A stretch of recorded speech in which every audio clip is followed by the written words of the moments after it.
Sir, ಇದ್ರ ಬಗ್ಗೆ 25 ದಿವಸಗಳ ನಮ್ಮ ಕೃಷಿ ವಿಶ್ವವಿದ್ಯಾಲಯಗಳ ಏನು ಪ್ರಯತ್ನ ಇದೆ, ಇದೊಂದು ಪ್ರಯತ್ನ ತುಂಬ ಚೆನ್ನಾಗಾಯಿತು ಸರ್. ಈ ಒಂದು ಟೈಮ್ ನಮ್ಗೆ ಏನು ತೋರಿಸ್ತು ಅಂದರೆ, ಸ್ಟೂಡೆಂಟ್ಸ್ ಏನಾದರೂ ಯುನೈಟಾಗಿ ನಿಂತರೆ ನಾವು ಎಷ್ಟು ಮಟ್ಟಿಗೆ ನಿಲ್ತೀವಿ ಅನ್ನೋದೊಂದು ಎಕ್ಸಾಂಪಲ್ ಆಯಿತು. ಮತ್ತು ನಾವು ಫಾರ್ಮ್ ಯೂನಿವರ್ಸಿಟಿಯವರು ಇಷ್ಟು ಯುನೈಟಾಗಿ ನಿಂತು ಫ್ರೀಡಮ್ ಪಾರ್ಕ್ ತನಕ ಬರ್ತೀವಿ ಅಂತ ಅಂದ್ಕೊಂಡಿರಲಿಲ್ಲ. ನಮ್ಮ ಬೇಡಿಕೆಗಳಿದ್ದು ಇಷ್ಟೇ, ಫಾರ್ಮ್ ಯೂನಿವರ್ಸಿಟಿಯವ್ರಿಗೆ ಸಪೋರ್ಟ್ ಮಾಡಿ, ICAR ಅಕ್ರಿಡೇಷನ್ಗೆ ಸಪೋರ್ಟ್ ಮಾಡಿ ಅಂತ. ಅದಕ್ಕೆ ಇವತ್ತು ಪ್ರಿಯಾಂಕಾ ಖರ್ಗೆ ಸರ್ ಏನಿದ್ದಾರೆ ಬಂದುಬಿಟ್ಟು ಸಪೋರ್ಟ್ ಮಾಡ್ತೀವಿ, ಇದಕ್ಕೇನು ಕಮಿಟಿ ಫಾರ್ಮ್ ಮಾಡ್ತೀವಿ, ರಿಪೋರ್ಟ್ ತೊಗೋತೀವಿ ಅಂತ ಹೇಳಿದ್ದಾರೆ. ನಮ್ಮ ಫಾರ್ಮ್ ಯೂನಿವರ್ಸಿಟಿ ಯುನೈಟಾಗಿ ನಿಂತರೆ ನಾವು ಯಾವುದೇ ಬ್ರಾಂಚ್ ನೋಡಲ್ಲ, ಏನು ನೋಡಲ್ಲ, ನಾವೆಲ್ಲ ಒಂದೇ ಅಂತ, ನಾವು ಎಲ್ಲ ಒಂದೇ ಬ್ಲಡ್ ಅಂತ ಇವತ್ತು ಒನ್ಸ್ ಅಗೇನ್ ನಾವು ಪ್ರೂವ್ ಮಾಡಿಬಿಟ್ವಿ ಸರ್. ಸರ್, ನಾವು ಬೇಡಿಕೆ ಇಟ್ಟಿದ್ದು AO ಎಕ್ಸಾಮಿಂದ ರೈಟೆಕ್ಕು BE ಬೈಟೆಕ್ ಅವ್ರನ್ನ ತೆಗಿಬೇಕು. ಮತ್ತು ಇದು ಸ್ಪೋರ್ಟ್ಸ್ ಕೋಟ ಎಕ್ಸಾಮ್ಸಲ್ಲಿ 2% ಸ್ಪೋರ್ಟ್ಸ್ ಕೋಟ ಇಂಟ್ರೊಡ್ಯೂಸ್ ಆಗಬೇಕು. ಮತ್ತು ದೇಸಿ ಕೋರ್ಸ್ ಅಂತ ಏನಿದೆ ಅದನ್ನು ರಿಮೂವ್ ಮಾಡಬೇಕು. ಮತ್ತು ಪ್ರೈವೇಟೈಸೇಷನ್ ಅಫಿಲಿಯೇಷನ್ ಕಾಲೇಜಸ್ನ ಸ್ಟಾಪ್ ಮಾಡಬೇಕು ಅಂತ ಬೇಡಿಕೆ ಇಟ್ಟಿದ್ವಿ ಸರ್. ಹಾಗೆ ICAR ಅಕ್ರಿಡೇಷನ್ ಕೋರ್ಸ್ಗಳಿಗೆ ಏನಿದೆ ಅದಕ್ಕೆ ನೀವು ಮಾನ್ಯತೆ ಕೊಡೋದಾದರೆ ಕೊಡಿ ಅಂತ ನಾವು ಬೇಡಿಕೆ ಇಟ್ಟಿದ್ವಿ. ಇಷ್ಟಕ್ಕೂ ಪ್ರಿಯಾಂಕಾ ಖರ್ಗೆ ಸರ್ ನಾವು ಕೊಡ್ತೀವಿ, ನಾವು ಇದಕ್ಕೆ ಕಮಿಟಿ ಫಾರ್ಮ್ ಮಾಡ್ತೀವಿ, 15 ಡೇಸಲ್ಲಿ ರಿಪೋರ್ಟ್ ಕೊಡ್ತೀವಿ ಅಂತ ಹೇಳಿದ್ದಾರೆ. ಆ್ಯಂಡ್ ಹಿಸ್ಟ್ರಿ ರಿಪೀಟ್ಸ್ ಅಂತಾರಲ್ಲ ಹಂಗೆ ಸರ್. ಮತ್ತು ನಾವು ಫಾರ್ಮ್ ಯೂನಿವರ್ಸಿಟಿ ಫಾರ್ಮ್ ಸೈನ್ಸ್ ಕೋರ್ಸಸ್ಗೆ ಏನೇ ತೊಂದರೆ ಆದರೂ, ಸ್ಟೂಡೆಂಟ್ಸಿಗೆ ತೊಂದರೆ ಆದರೂ ನಾವು ಮತ್ತೆ ಇದೇ ಥರ ಯುನೈಟಾಗಿ ನಿಂತು ಮತ್ತೆ ನಾವು ಫಾರ್ಮ್ ಸೈನ್ಸ್ ಅವ್ರು ಯಾವತ್ತಿದ್ರೂ ಒಂದೇ. ಮೇ ಬಿ ನಮ್ಮದು ಬ್ರಾಂಚಸ್ ಬೇರೆ ಆಗಿರ್ಬೋದು, ಬಟ್ ನಾವು ಫಾರ್ಮ್ ಸೈನ್ಸ್ ಅಂದರೆ ಒಂದೇ ಬ್ಲಡ್ಡು, ನಾವು ಒಂದೇ ಆಗಿ ನಿಲ್ತೀವಿ ಸರ್. ಮತ್ತೆ ಸರ್ ಬೇಕಿರಲಿಲ್ಲ ಅನಿಸುತ್ತೆ ಸರ್, ಇದು ಮುಂಚೆನೇ ಮಾಡ್ಬೋದಿತ್ತು. ಬಟ್ ಓಕೆ ಸರ್, ಇಷ್ಟು ದಿವಸ ಡಿಲೇ ಆಗಿದ್ದಕ್ಕೇ ನಮ್ಮ ಯೂನಿಟಿ ಇನ್ನೂ ಚೆನ್ನಾಗಾಯಿತು ಅಂತ ಅನಿಸುತ್ತೆ. Hope for the best. ನಾವು ಪಾಸಿಟಿವ್ ವೇಲೆ ಯಾವುದಾದ್ರೂ ತೊಗೊಳ್ಳೋಣ. ನಾವು ಯೂನಿಟಿ ತೋರಿಸಿದ್ದೀವಿ, ಫ್ರೀಡಮ್ ಪಾರ್ಕ್ ತನಕ ಬರ್ತಿರಲಿಲ್ಲ ಮುಂಚೆನೇ ಆಗಿದ್ದಿದ್ರೆ.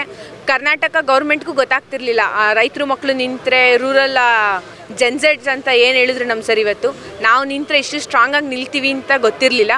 ಮೇ ಬಿ ಇದು ಅವ್ರು ಡಿಲೇ ಮಾಡಿದ್ದಕ್ಕೆ ನಾವು ಫ್ರೀಡಮ್ ಪಾರ್ಕ್ ತನಕ ಬಂದಿದ್ದು. ಇವತ್ತು ಫ್ರೀಡಮ್ ಪಾರ್ಕಲ್ಲಿ ನಾವು ಫೈನಲಿ ನಮ್ಮ ಯೂನಿಟಿನ ತೋರಿಸಿ ಗೆದ್ಕೊಂಡು ಇವತ್ತು ಹೋಗ್ತಾ ಇದ್ದೀವಿ ಸರ್. ಪ್ರಿಯಾಂಕಾ ಖರ್ಗೆ ಅವರು ಯಾವುದೇ ಲಿಖಿತ ರೂಪದಲ್ಲಿ ಹೇಳಿದೆ, ಬರೀ ಬಾಯಲ್ಲಿ ಹೇಳಿರ್ತಕ್ಕಂಥದ್ದು ಸರ್. ಅಂದರೆ ವಿಡಿಯೋ ಪ್ರೂಫ್ಸ್ ಎಲ್ಲ ಇದೆ ಸರ್. ಅವರು ಹೋಮ್ ಮಿನಿಸ್ಟರ್ ಆಗಿರೋದ್ರಿಂದ ಅವರೊಂದು ಮಾತಿನ ಮೇಲೆ, ಭರವಸೆ ಮೇಲೆ ಹೋಗ್ತಿದ್ದೀವಿ ಸರ್. 15 ಡೇಸಲ್ಲಿ ಏನು ರಿಪೋರ್ಟ್ ಕೊಡ್ತೀವಿ ಅಂದಿದ್ದಾರೆ. ನಾವು ಕೇಳ್ತಿದ್ದು ಇದೆ, ಕಮಿಟಿ ಫಾರ್ಮ್ ಮಾಡಿ ರಿಪೋರ್ಟ್ಸ್ ಕೊಡಿ. ಸದ್ಯಕ್ಕೆ ಈಗಿರೋ ಎಕ್ಸಾಮ್ಸ್ನ next September 8th 9th postpone ಮಾಡಿದ್ದಾರೆ. ಸೊ ನಮಗಿನ್ನ ಟೈಮ್ ಇದೆ ಸರ್. ರಿಪೋರ್ಟ್ ಬರಲಿ, ಕಮಿಟಿ ರಿಪೋರ್ಟ್ ಅನಾಲಿಸಿಸ್ ಆಗಲಿ, ಕಮಿಟಿಯವ್ರು ಏನೇನು ಮಾಡ್ತಾರೆ ಮಾಡಲಿ, ರಿಪೋರ್ಟ್ನ ನೋಡ್ಬಿಟ್ಟು ನಾವು ನಮ್ಮ ನೆಕ್ಸ್ಟ್ ಡಿಸಿಷನ್ ಹೇಳ್ತೀವಿ ಸರ್.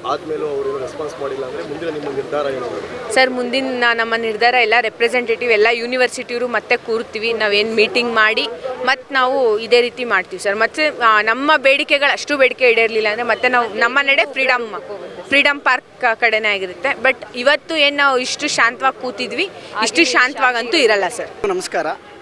ಇವತ್ತು ಏನು ನಮಗೆ ಜಯ ಸಿಕ್ಕಿದೆ ಅದು ಕೃಷಿ ವಿದ್ಯಾರ್ಥಿಗಳಿಗೆ ಒಂದು ಐತಿಹಾಸಿಕ ಗೆಲುವು ಅಂತ ಹೇಳ್ಬೋದು.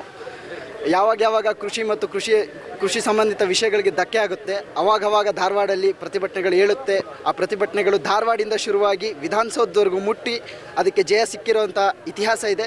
ಇವತ್ತು ಕೂಡ 25, 23, 24 ದಿನಗಳ ನಂತರ ಒಂದು ಕೂಗೇನಿತ್ತು ಅದು ಇವತ್ತು ವಿಧಾನಸೌಧದವರೆಗೂ ಬಂದು ಅದಕ್ಕೆ ಜಯ ಸಾಧಿಸಿದ್ವಿ. ಇದಕ್ಕೆ ಬರೀ ವಿದ್ಯಾರ್ಥಿಗಳಂತ ಅಲ್ಲ, ಅಲ್ಲಿ ಓದ್ತಿರುವಂಥ ವಿದ್ಯಾರ್ಥಿಗಳು, ಅಲ್ಲಿಂದ ಪದವಿ ಪಡ್ಕೊಂಡು ಹೊರಗೆ ಇರುವಂಥ ಪದವೀಧರರು, ನಮ್ಮ ರಿಟೈರ್ಡ್ ಪ್ರೊಫೆಸರ್ಸ್, ನಮ್ಮ ಅಲ್ಲಿ ವರ್ಕ್ ಮಾಡ್ತಿರೋಂಥ ಟೀಚರ್ಸ್ ಕೂಡ ನಮ್ಮ ಜೊತೆ ನಿಂತು ಸಪೋರ್ಟ್ ಮಾಡಿದ್ದಾರೆ.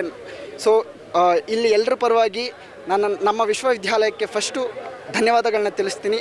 ಹಾಗೆ ಎಲ್ಲ ರೈತ ಮುಖಂಡರು, ರೈತ ಸಂಘಟನೆಗಳು ಬಂದು ಇದಕ್ಕೆ ನಮಗೆ ಏನು ಒಂದು ಹೆಲ್ಪ್ ಥರ ಬಂದು ಅವರು ನಮ್ಮ ಜೊತೆ ಕೂತಿದ್ರು. ಅವ್ರಿಗೂ ಕೂಡ ವಿಶ್ವವಿದ್ಯಾಲಯದ ಪರವಾಗಿ ಧನ್ಯವಾದಗಳನ್ನ ಸಲ್ಲಿಸ್ತೀವಿ. ಈ ಜಯ ನಮ್ಮದಲ್ಲ, ಈ ಜಯ ಇಡೀ ಧಾರವಾಡದಂತ ಹೇಳೋಕ್ಕೆ ಇಷ್ಟಪಡ್ತೀನಿ. ಧನ್ಯವಾದಗಳು ಸರ್. ಸರ್, ನನ್ನ ಹೆಸರು ನಬಿಸಾಬ್ ನಂದಿರಿ ಅಂತ, ಕೃಷಿ ವಿಶ್ವವಿದ್ಯಾಲಯ ಧಾರವಾಡ. ಸರ್, ನಾವು ಸುಮಾರು 25 ದಿನಗಳಿಂದ ಒಂದು ಪ್ರತಿಭಟನೆ ಮಾಡ್ತಾಯಿದ್ದೀವಿ. ಸರ್ಕಾರ ಒಂದು ಸಹಾಯಕ ಕೃಷಿ ಅಧಿಕಾರಿ ಮತ್ತು ಕೃಷಿ ಅಧಿಕಾರಿ ಒಂದು ನೇಮಕಾತಿಯಲ್ಲಿ ಉಲ್ಲಂಘನೆ ಮಾಡಿದೆ. ಅದರೊಳಗೆ ಒಂದು ತಾಂತ್ರಿಕ BA ಮತ್ತು BTech ಒಂದು bachelor of engineering and biotechnology ಅವರನ್ನು ಇದರೊಳಗೆ ಉಲ್ಲಂಘನೆ ಮಾಡಿದ್ದಾರೆ. ಸರ್, ಅದಕ್ಕಾಗಿ 25 ದಿನಗಳ ಸತತವಾಗಿ ನಮ್ಮ ಒಂದು ಕೃಷಿ ವಿಶ್ವವಿದ್ಯಾಲಯದಲ್ಲಿ ನಾವು ಅದನ್ನು ಗೇಟ್ ಕ್ಲೋಸ್ ಮಾಡಿದ್ದೀವಿ. ವಿದ್ಯಾಲಯವನ್ನು 25 ದಿನಗಳ ಕಾಲ ನಾವು ವಿದ್ಯಾರ್ಥಿಗಳು ಯಾವುದೂ ಆಗಿರ್ತಕ್ಕಂಥ ಕ್ಲಾಸಿಗೆ ಹೋಗಲಿಲ್ಲ ಸರ್. ಅದಕ್ಕಾಗಿ ಸರ್ಕಾರಿ ಒಂದು ಅನ್ಯಾಯ ಮಾಡಿತ್ತು. ಒಂದು 25 ದಿನಗಳ ಸತತವಾಗಿ ಮಾಡಿದ ನಂತರ ಫ್ರೀಡಮ್ ಪಾರ್ಕಿಗೆ ಬಂದೆ ಸರ್. ಇಲ್ಲಿ ಬಂದ ಬಳಿಕೆ ನಮ್ಮ ಏನು ಬೇಡಿಕೆಗಳಿದಾವೆ ಅವರನ್ನು ರೈಟೆಕನ್ನು ರಿಮೂವ್ ಮಾಡಬೇಕು, BA and bachelor of engineering engineering bachelor of biotechnology ಅವರನ್ನು ರಿಮೂವ್ ಮಾಡಬೇಕು ಮತ್ತು ಇದು ದೇಶಿ ಪ್ರೋಗ್ರಾಮನ್ನು ರಿಮೂವ್ ಮಾಡಬೇಕು. ನೆಕ್ಸ್ಟ್ ಸ್ಪೋರ್ಟ್ಸ್ ಕೋಟಾನ ಇದರ ಒಂದು ಅದನ್ನು ಇನ್ಕ್ಲೂಡ್ ಮಾಡಬೇಕು ಮತ್ತು ಪ್ರೈವೇಟೈಸೇಷನನ್ನು ತೆಗಿಬೇಕು ಈ ಕೃಷಿಯಲ್ಲಿ ಸರ್. ಯಾಕಂದರೆ ಕೃಷಿ ಬರ್ತಾ ಒಂದು ಮಹತ್ವ ಇದೆ ಸರ್ ಕೃಷಿಗೆ. ಆ ಮಹತ್ವವನ್ನು ಪ್ರೈವೇಟೈಸೇಷನ್ ಇದು ಖಾಸಗೀಕರಣ ಆದ ನಂತರ ಇದನ್ನು ತನ್ನ ಮಹತ್ವವನ್ನು ಕಳ್ತಾ ಇದೆ ಸರ್. ಅದರೊಳಗೆ ಟೆಕ್ನಾಲಜಿ ಏನು ಇಂಜಿನಿಯರ್ ಅದನ್ನು ಸೇರ್ತಾ ಇದ್ದಾರೆ ಸರ್. ಈಗ ನಾವು ಒಬ್ಬ ಕೃಷಿಕರಾಗಿ ನಾವು 4 ವರ್ಷ ನಮ್ಮ ಡಿಗ್ರಿಯಲ್ಲಿ ನಮ್ಮ ಏನು ಸ್ನಾತಕ ಇರ್ತೀವಿ ಸರ್, ಅದರೊಳಗೆ ನಾವು ಸುಮಾರು 60 ರಿಂದ 70 ಕೋರ್ಸ್ಗಳನ್ನು ಕಲಿತೀವಿ ಸರ್. ಆದರೆ ಇಂಜಿನಿಯರಿಂಗ್ದವ್ರು ಏನು ಸರ್ ನಮ್ಗೆ ಗೊತ್ತಾಗಲ್ಲ. ಅವ್ರು ಏನು ಕಲಿತಾರೆ, ಅವ್ರು ಯಾವ ಥರವಾಗಿ ಸರ್ಕಾರ ಯಾವ ಥರ ಒಂದು ಯೋಚನೆ ಮಾಡಿ ಅವರನ್ನು ಅದರೊಳಗೆ ಉಲ್ಲಂಘನೆ ಮಾಡಿದೆ ಅಂತ ಸರ್ ನಮ್ಗೆ ಗೊತ್ತಿಲ್ಲ. ಅದಕ್ಕೆ ಇವತ್ತು ಮಾನ್ಯ ಗೃಹ ಸಚಿವರಾಗಿರ್ತಕ್ಕಂಥ ಪ್ರಿಯಾಂಕ ಖರ್ಗೆ ಸಾಹೇಬರು ಬಂದು ನಮಗೆ ಇವತ್ತು ಒಂದು ಆಶ್ವಾಸನೆ ಕೊಟ್ಟಿದ್ದಾರೆ ಸರ್, ಭರವಸೆ ಕೊಟ್ಟಿದ್ದಾರೆ. 15 ದಿನಗಳ ಕಾಲ ಸಮಯಾವಕಾಶ ತೆಗೆದುಕೊಂಡು ಒಂದು ತಂಡವನ್ನು ರಚನೆ ಮಾಡಿ ಅದನ್ನು ಏನು ಆಗಿರ್ತಕ್ಕಂಥ ಒಂದು ತನಿಖೆಯನ್ನು ತೆಗೆದುಕೊಂಡು ಸರ್ 15 ದಿನಗಳ ಕಾಲ ಆದ ನಂತರ ನಮಗೇನು ಒಂದು ಭರವಸೆ ಕೊಟ್ಟಿದ್ದಾರೆ ಸರ್. ಇದನ್ನು ನಾವು ಇಟ್ಟಿದ್ದ ಬೇಡಿಕೆಯನ್ನು ಪೂರೈಕೆ ಮಾಡ್ತೀವಿ ಅಂತೇಳಿ ಸರ್. ನಮಗೆ ಭರವಸೆ ಇದೆ ಸರ್, ಮಾಡ್ತಾರೆ ಅಂತ. ಆದಷ್ಟು ಬೇಗ ಮಾಡೋದು ನಾವು ಸರ್ಕಾರದಲ್ಲಿ ಮನವಿಯನ್ನು ಬೇಡ್ಕೋತೀವಿ ಸರ್. ಯಾಕಂದರೆ ಸರ್ ಒಂದು 3 ರಿಂದ 4 ವರ್ಷಗಳ ಕಾಲ ಆಯಿತು ಸರ್ ಈ ಕೃಷಿ ಅಧಿಕಾರಿ ಮತ್ತು ಸಹಾಯಕ ಕೃಷಿ ಅಧಿಕಾರಿ ಹುದ್ದೆಗೆ ಸರ್. ಮತ್ತೇನೋ SC ST ಏನೋ ಹಿಂದೆ ಆಯಿತು ಸರ್. ಈಗ ಈ ಥರ ಮಾಡಿದ್ದಾರೆ. ಆದಷ್ಟು ಇದನ್ನು ಪರಿಹಾರ ಕೊಟ್ಟು ಬೇಗ ಸರ್ ಇದನ್ನು ನೇಮಕಾತಿಯನ್ನು ಮಾಡಬೇಕಂತೇಳಿ ಸರ್ಕಾರದಲ್ಲಿ ನಾವು ವಿನಂತಿ ಕೇಳ್ಕೊತೀವಿ ಸರ್. ಪ್ರಿಯಾಂಕ ಖರ್ಗೆ ಅವರು ಹೇಳಿದ್ದಾರೆ 15 ದಿನ ಆದಮೇಲೆ ಅಂತ. ಲಿಖಿತ ರೂಪದಲ್ಲಿ ಕೊಟ್ಟಿಲ್ಲ ಸರ್. ಬಾಯಿ ಮುಖಾಂತರ ನಾನು ವಿದ್ಯಾರ್ಥಿಗಳು ಕೇಳಿದೆ ಸರ್, ನಮ್ಮ ಲಿಖಿತ ರೂಪದಲ್ಲಿ ಕೊಡಿ ಅಂತ ಸರ್. ಅವ್ರು ಹೇಳಿದ್ರು ನಾವು ಗೃಹ ಸಚಿವರಾಗೋದ್ರಿಂದ ನಾವು ಮಂತ್ರಿ ಮಂಡಲದಿಂದ ಆಗಿರ್ತಕ್ಕಂಥದ್ದು, ನಾ ಬಾಯಿ ಮುಖಾಂತರ ಹೇಳ್ತೀನಿ, ನಾವು ನಿಮ್ಮ ಜೊತೆ ಇರ್ತೀವಿ, ಹೇಳಿದ ಮಾತನ್ನು ನಾವು ಇದು ಮಾಡೋದಿಲ್ಲ ಸರ್. ಅವರು ಪ್ರಿಯಾಂಕ ಖರ್ಗೆ ಸಾಹೇಬ್ರವರು ಲೈವ್ ಆಗಿ ಹೇಳಿದ್ದಾರೆ ಸರ್. ನಾವು ಅವರ ಒಂದು ಸಾಕ್ಷಿ ಸಮೇತ ನಮ್ಮಲ್ಲಿ ರೆಕಾರ್ಡ್ ಐತೆ ಸರ್. ಅವರು ಮಾಡ್ತಾರಂತೆ ನಮ್ಗೆ ಭರವಸೆ ಐತೆ ಸರ್. ಅವರು ಮಾಡ್ತಾರಂತೆ ಭರವಸೆ ಸರ್. ಆದಷ್ಟು ಬೇಗವನ್ನು ಮಾಡಬೇಕಂತ ಮನವಿಯನ್ನು ಕೊಡ್ತೀವಿ ಸರ್. Okay sir.